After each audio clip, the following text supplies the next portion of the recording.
ভাই ভাই এইদিকে আসেন, এইদিকে আসেন, একের মাল দিমু একের। ভাই এইদিকে আসেন, ভাই এইদিকে আসেন। ওই ভাইয়ের জন্য চা পানির ব্যবস্থা কর। ভাই এইদিকে আসেন।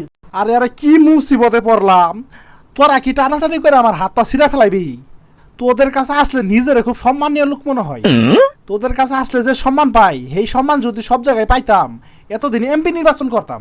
ভাই, আপনি শুধু বসেন, মাল একদম পানির দর দিয়ে দিন। হ্যাঁ, এই খেসা খেসির মার্কেটে ঢুকমুই না। ছাড় তোরা আমার ছাড়। ভাই এই শাড়ির দাম কত? একদম 40,000। বাবা গো, ওর পাশেরটা 90,000। দাদা গো, ওর পাশেরটা 1 লাখ। না না গো, ওর পাশেরটা 1.5 লাখ।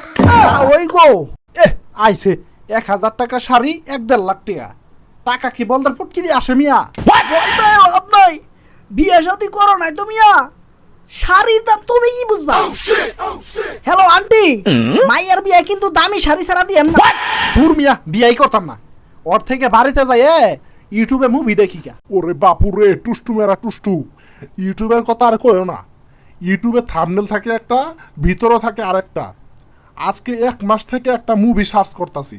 হ্যাঁ, সার্চ করার পর আসে, কিন্তু ভিতরে যখন ঢুকি দেখি অর্নানির প্রেম কাহিনী কইতে। রাগটা তো তখনই উঠে। তাও তো ঝামেলা, কি করা যায়? হ্যাঁ, পাইছি। ওই ভাই 1,000 টাকা দিয়ে দিবেন না? যদি বলেন 1 টাকা হারাই গেছে, 1,000 টাকা দিয়ে দিমু না, 2 ইন্তের নয় কারণ না। যদি বলেন 1 টাকা হারাই গেছে, 1,000 টাকা দিব না, 2 না। হ্যালো ভুক্তা অধিদপ্তর, নিউ মার্কেটে স্মল বাজারের এক দোকানে 1,000 টাকার শাড়ি 1.5 লাখ টাকা করে বিক্রি করতেছে। আস্তাগফিরুল্লাহ। ভাই আপনার পাই ধরছি, ফোনটা কাটেন।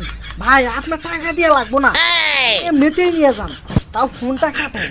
মাথায় বুদ্ধি থাকলে ঘর জামাই থাকা লাগে না। হাই এত জামের কারণে বাড়িতে যাই মুখ কেনতে কেন যে এত কর্মসংস্থান করছে ঢাকায়। যাই হোক, বাড়িতে তো যাইতেই হইব, নয়তো কপালে আর বিয়ে নাই। ওই মিয়া সইরা বউ, নয়তো গেন্ডা দিয়ে তোমার পাছা দিয়ে ভইরা দিন। আচ্ছা বসেন। পেট খারাপ হওয়ার আর সময় পাইল না। এই জামের ভিতরে এখন কই কামড়া সারমু, আর পাইলাম না, সাইরা দিলাম।